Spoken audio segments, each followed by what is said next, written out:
সুপ্রিয় দর্শক ও শ্রোতা ভাই বোন, আসসালামু আলাইকুম রহমতুল্লাহ। আশা করি যিনি যেখানে রয়েছেন ভালো আছেন, সুস্থ আছেন। তো 2025 সাল এই নববর্ষের আপনাদের সবাইকে জানাই ফুলেল শুভেচ্ছা ও উষ্ণ সংবর্ধনা। এ পর্যায়ে আমি শুরু করতে চাই প্রখ্যাত হাদিস বিশারদ হযরত দাউদ রহমতুল্লাহ আলাইহির একটা শিক্ষণীয় ঘটনা।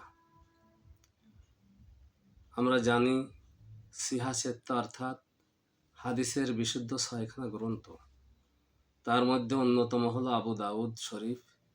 এই আবু দাউদের প্রণেতা হলেন আবু দাউদ সুলাইমান ইবনে আশআস আস-সিজিস্তানি। আবু দাউদ শব্দের অর্থ দাউদের পিতা।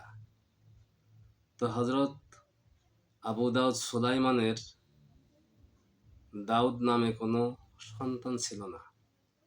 আবু দাউদ ছিল তার উপাধি। এই উপাধির পেছনে একটা কারণ আছে। আল্লাহর পয়গম্বর হযরত দাউদ আলাইহিস সালাম যেমন লোহাকে নরম করতে পারতেন, তিনিও হাদিসকে নরম করতে পারতেন। অর্থাৎ হাদিস দেখা মাত্র তিনি বলতে পারতেন এটা কোন মানের হাদিস, এটা সহি না হাসান না জয়ীফ। তো যা হোক, তিনি ছিলেন নেকির পাগল। যে কোনো নেকিকে উনি মূল্যায়ন করতেন এবং সেটাকে আমলে আনার চেষ্টা করতেন। একদিন তিনি নদীর পাশ দিয়ে হেঁটে যাচ্ছেন। দেখেন নদীর কিনারা থেকে একটু দূরে একখানা জাহাজ নোঙর খাটিয়ে দাঁড়িয়ে আছে। ওই জাহাজের মধ্য থেকে কোনো এক ব্যক্তি হাসি দিয়ে আলহামদুলিল্লাহ বললেন। হাসির জবাবে ইয়ারহামুকাল্লাহ বলা এটা কোনো ফরজ বা ওয়াজিব আমল না, এটা একটা ছোট্ট আমল। তো তিনি এই আমলটাকে সুন্দরভাবে আদায় করতে চাইলেন। তিনি ইচ্ছা করলেন যে আমি এই আমলটা অর্থাৎ এই হাসির জবাবটা হাসিদাতাকে শুনিয়েই দিব। অগত্যা তিনি কি করলেন, ওই নদীর পাশে ছিল ছোট্ট একখানা ডিঙ্গি। তিনি 3 দিরহাম মূল্যে সেই ডিঙ্গিখানা ভাড়া করলেন।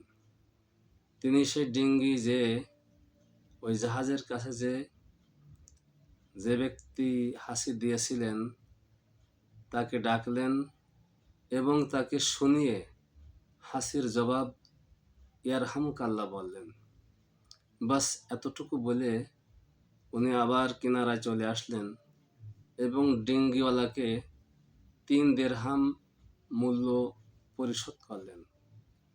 এমন সময় উপর থেকে একটা আওয়াজ আসলো, হে আবু দাউদ, ইশতারাইতাল জান্নাতা বি সালাসাতি দারাহিমা, তুমি 3 দিরহামের বিনিময়ে আল্লাহ রব্বুল আলামিনের জান্নাতকে খরিদ করতে সক্ষম হয়ে গেছো।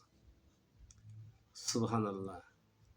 দেখেন একটা ছোট্ট আমল, কিন্তু তিনি যেমন তার মূল্যায়ন করছেন, আল্লাহ রব্বুল আলামিন ঠিক সেভাবেই মূল্যায়ন করে সাথে সাথেই তার পুরস্কারকে তার নিজ কানে শুনিয়ে দিলেন।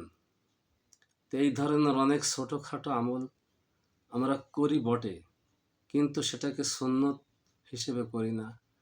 যদি এটাকে সুন্নাত হিসেবে পালন করি তাহলে এর বিনিময়ে আমরা অসংখ্য নেকি লাভ করতে পারি, যেটা আখিরাত পরকালে আপনার আমার জন্য মুক্তির পয়গাম বয়ে আনতে পারে এবং নাজাতের ওসিলা হতে পারে।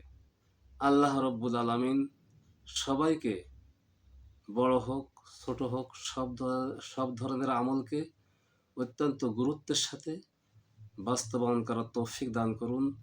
তো আজ এই পর্যন্ত। যিনি যেখানে আছেন ভালো আছেন এর শুভকামনায় সবাইকে আল্লাহ হাফেজ।